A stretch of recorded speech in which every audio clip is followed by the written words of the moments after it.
आपल्यासोबत आहेत विजय वाटेगावकर, भाजपचे गटनेते आणि विरोधी पक्षनेते कराड नगरपालिकेत.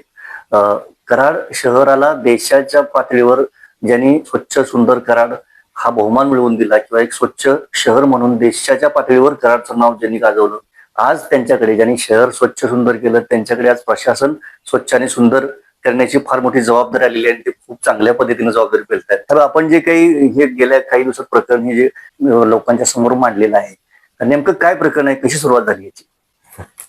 तुम्ही आता म्हणलात की स्वच्छ कराड सुंदर कराड. तर हो, पूर्वी आमच्याकडे कचरा रस्त्यावरती बऱ्याच ठिकाणी मिळायचा, कचरा कुंड्या होत्या. त्यानंतर आम्ही एक एक एक एक बंद करत, हागणदारी मुक्त करत आम्ही स्वच्छ कराड केलं. स्वच्छ कराड करताना ते करून काही प्रशासनाच्या ताब्यात दिलं होतं. प्रशासन काळ आला, पण ह्या प्रशासनानं इतकी घाण करायला सुरुवात केली की आता ते प्रशासन स्वच्छ करण्याचं सुद्धा आम्हाला काम करावं लागतं. ते करू आम्ही. जसं स्वच्छ कराड केलं तसं स्वच्छ प्रशासन करण्याचंही काम करू. आता आपण जी काही निवेदन दिली आहेत मुख्याधिकाऱ्यांच्याकडे काही कामांची संदर्भातली चौकशी करण्यासंदर्भातली किंवा खुलासे मागवले, ते काय नेमके प्रकरण आहे? आता ते काय आहे की मी ज्या वेळेला प्रशासन काळामध्ये जे ठराव झाले ते वाचत होतो, तर ते मला लक्षात आलं की फिरवा फिरवी दिसते ह्याच्यात. म्हणजे कारंजेच्या उत्तरेला रस्ता, कारंजेच्या ह्याला कॉन्क्रिटीकरण, दक्षिणेला कॉन्क्रिटीकरण, काही गेट मधून तो बायोगॅस प्रकल्पापर्यंतचा रस्ता, तर गेट मधून तो गार्डन पर्यंतचा रस्ता, असे 10-12 ते ठराव केल्यासारखे दिसले. म्हणजे ह्याच्यामध्ये काहीतरी गोलमेल आहे असं माझ्या लक्षात आलं. मग तो गोलमेल असा होता की मी ज्यावेळी जाऊन जागेवर बघितलं तर त्या ठरावाप्रमाणे कुठेही जागेवरती जे काही ठराव केले तसं कुठेही काम दिसलं. आणि असं निदर्शनास आलं की ह्याची बिलं सुद्धा काढण्यात आली. मग काम करून बिलं काढली का काम न करता बिलं काढली?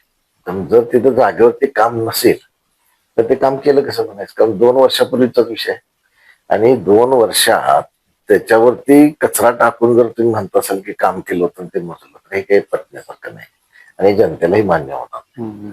असं तो प्रकार होता, तो आणलाय समोर. बघूया आता काय होतं. मला वाटतं की यापूर्वी जे मुख्याधिकाऱ्यांच्या संदर्भात पण काही घटना घडली होती, काय नेमकं प्रकार होता? हा, तर ते जे काही मुख्याधिकारी होते खंदारे साहेब म्हणून, तर त्यांच्या बाबतीत बऱ्याच तक्रारी होत्या नागरिकांच्या सुद्धा. त्यांच्या बाबतीत अँटी करप्शनच्या पण काही तक्रारी झाल्या होत्या. त्यांना सस्पेंडही करण्यात आलं आणि त्या काळात बरंच काही घडले असं एकंदरीत दिसतंय. बघूया, हळूहळू माहिती मिळेल. एक चांगली परंपरा कराड नगरपालिकेला आहे आणि तिथं कुठेतरी बाधा पोहोचवणारे काही प्रवृत्ती दिसत आहेत आपल्याला. हे सगळ्या होत असताना सर्वप्रथम तुमच्या लक्षात कधी हा प्रकार आला की हे असं होतंय? आता गेल्या काही दिवसामध्ये ज्या प्रकारे आम्ही आता मी आरोग्य सभापती असताना त्या ठिकाणी जे काही काम केलं होतं ते की कचरा पूर्ण संपवण्याचं काम केलं होतं. पण अलीकडे आता रस्त्याला सुद्धा भरपूर प्रमाणात ढीग दिसायला लागली कचऱ्याचे, ते वाहनांची दुरावस्था दिसायला लागली. आणि प्रशासन काळामध्ये अशी काही चर्चा होत होती की हे फार लबाडीचं काम झालंय. म्हणजे आता जे मी दाखवलंय किंवा सांगितलंय त्याच्याही पेक्षा थोडस अजूनही काही काम आहेत की जे प्रशासन काळात असे घोटाळे झालेले. मला असं लक्षात आलं की घनकचरा प्रकल्प पूर्णतः नष्ट करण्यात यायला लागलाय आणि त्याचे फक्त बिल काढून पैसे खायचे चाललेत. म्हणून मी एक दिवस ठरवलं की जायचं आणि त्या ठिकाणी पाहणी करायची आणि पाहणी करून त्या ठिकाणी काय काय काम झाले काय काय नाही हे सगळं जनतेच्या समोर आणायचं. काही ठराव वाचले आधी पूर्णतः प्रशासन काळातले, त्यातले काही मोजके ठराव घेतले समोर आणि त्या ठरावानुसार कचरा डेपोवरती ज्या प्रकल्पावरती जे काही कामं झाली त्या कामांची माहिती घेण्यासाठी मी तिथे गेलो आणि असं निदर्शनास आलं की जे काही सुशोभीकरण दाखवलंय, जे काही रस्ते दाखवलेत किंवा काय, तर ते तिथं कुठं आढळले नाहीत. सोबत अधिकारी पण होते, त्यांनाही विचारलं तर त्यांनी कुठेही त्याचं उत्तर देता नाही आलं. म्हणलं हा घोटाळ्याचं काम आहे, आपल्याला ह्याची दाद मागायला पाहिजे. साधारणपणे ह्या सगळ्या प्रकरणामध्ये सगळ्यात गंभीर प्रकरण कुठलं तुम्हाला वाटतं? गंभीर हे कोणतंही रुपयाचं असलं किंवा 1 लाखाचं किंवा 1 कोटीचं, अशा प्रकारे जर काम होत असेल तर ते गंभीरच आहे आणि ते कराडकरांना तर मान्यच होणार नाही. कारण कराडकरांची परंपरा आहे चांगल्या कामाची आहे. आतापर्यंत प्रशासक चांगले लाभलेले आहेत, प्रशासनातले अधिकारी चांगले लाभलेले आहेत आणि हा जो प्रकार घडला तो कराडकरांना कधीच पटणार नाही.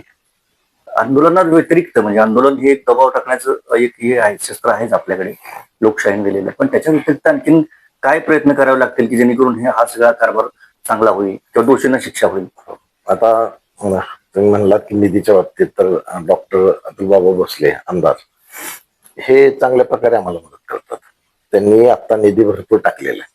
अलीकडच्या काळात काही प्रशासकीय अडचणी इतक्या मोठ्या निर्माण झाल्या की त्याच्यामधून निधीचा विनियोग होत नाहीये. आणि असं पूर्वी होत नव्हतं. खरं निधी आला की त्याचा विनियोग व्हायचा. काही अडचणींच्या मुळे आता तो विनियोग होत नाहीये. त्याच्यावरती मार्ग काढायला आम्ही सीओना सांगितलं परवा, लवकरात लवकर मार्ग काढा, अन्यथा आम्हाला त्याच्यावरती हे करायला लागेल. आता शासन, हे माहिती शासन जे आहे ते देवेंद्र फडणवीस असतील, एकनाथ शिंदे असतील, सुनीताताई पवार असतील, ते चांगल्या प्रकारे कराड शहराला मदत करतात आणि निधी देत आहेत. त्याचा विनियोग जर असा अधिकारी असतील आणि अशा खोट्या प्रकारे जर झाला तर ते वाईट आहे. त्यामुळे आम्हाला कुठेतरी त्याच्यावरती आवाज उठवून ह्या गोष्टी थांबवणं गरजेचं आहे. आणि तुम्ही म्हटलं की नुसतं आंदोलन वगैरे नाही, आणि आंदोलन करता आमदार साहेबांच्याकडे गेलो होतो, मान्य अतुल बाबांच्याकडे. त्यांना ही कल्पना दिलेली. थोडस आधी झालं असतं तर त्यांनी कदाचित विधानसभेमध्ये सुद्धा हा प्रश्न मांडला असता आणि त्याची चौकशी लावली असती. जे काही सत्य आहे ते बाहेर आलं असतं. पण आम्ही आता कलेक्टर साहेबांच्याकडे आमदार साहेबांना विनंती केली की तुम्ही एक मिटिंग लावा आणि ह्या काही गोष्टी ज्या आहेत त्याचा सूक्ष्मक्ष होऊ दे, आणि तशी मागणी केली. नुसतं आम्ही आंदोलन करत बसणार नाहीये, तर ते पुढेपर्यंत प्रकरण नाही.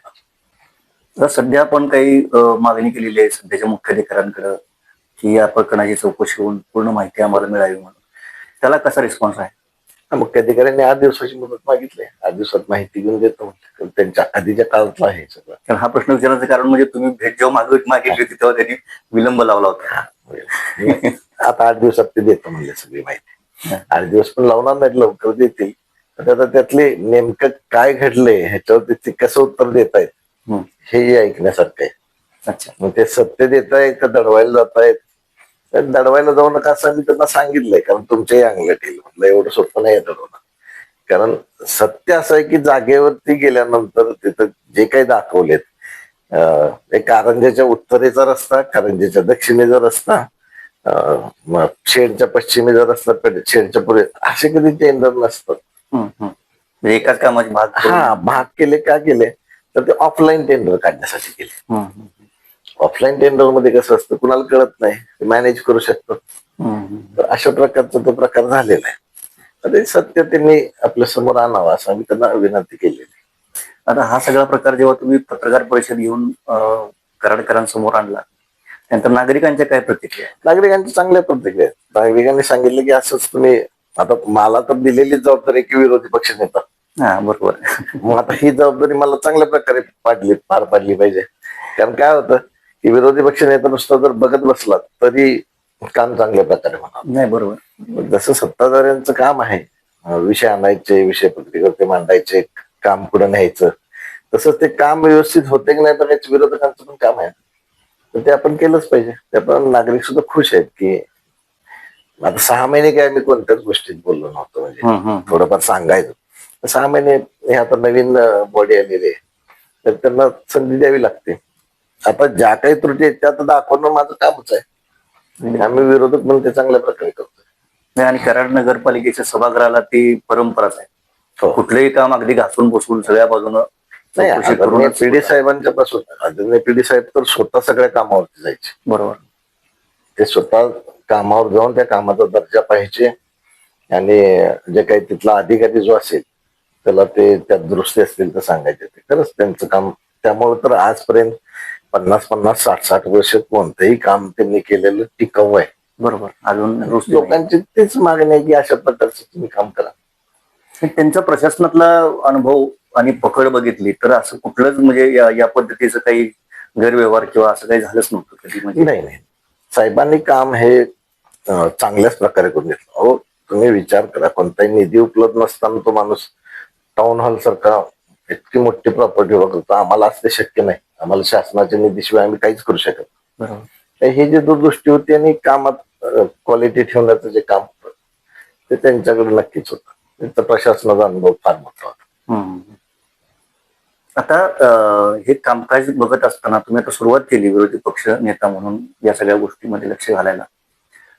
हे जे आत्ताचे काही विषय आहेत, 2-3 विषय असतील, अजून काही निघण्याची शक्यता आहे का? किंवा अजून काही तुम्हाला वाटतं का की झालं असेल? हा, आता प्रशासन काळातले ठराव मी वाचतोय, अजूनही वाचतोय. बरेचसे आहेत ठराव केलेले, कारण 5 वर्षाचा कालावधी आहे पूर्ण. तर त्याच्यामध्ये अजून काही आढळले असते, पण जनतेसमोर आणणार चालू आहे माझी माहिती घ्यायची. नगरपालिकेच्या अखत्यारीतली जे काही हे आहेत, वॉर्ड्स असतील किंवा आणखीन काय असतील, प्रभाग असतील, त्या लोकांच्या सोयीसुविधांसाठी आपल्याला काय, आपण भाजपतर्फे काय प्लॅन केले?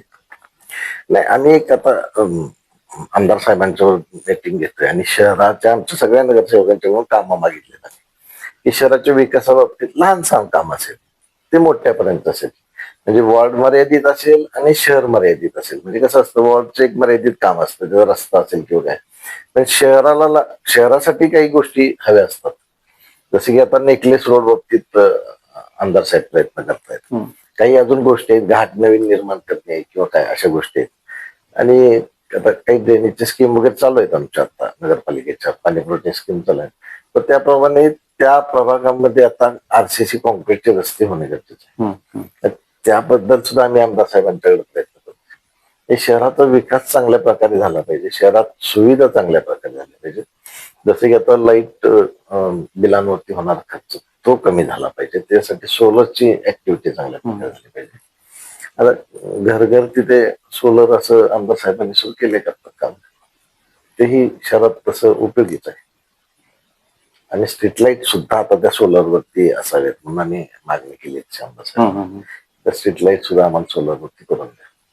सीसीटीव्ही आहेत, तर गुन्हेगारी होती किंवा काही चोऱ्या होतात तर सीसीटीव्हीच्या अंतर्गत ते येतात. सीसीटीव्ही सुद्धा आमदार साहेब आता बसवतात, चालू आहे. आणि आम्ही आमच्या प्रयत्नांना म्हणजे आम्ही विरोधात आहे, आम्ही काही करणार नाही, बघत बसणार असं काही आम्ही भूमिका ठेवली नाही. आम्ही जेवढा विकासात साथ देता येईल तेवढी विकास साथ देतील, आमच्या पद्धतीनं जेवढा विकास करता येईल तेवढा आम्ही करणार.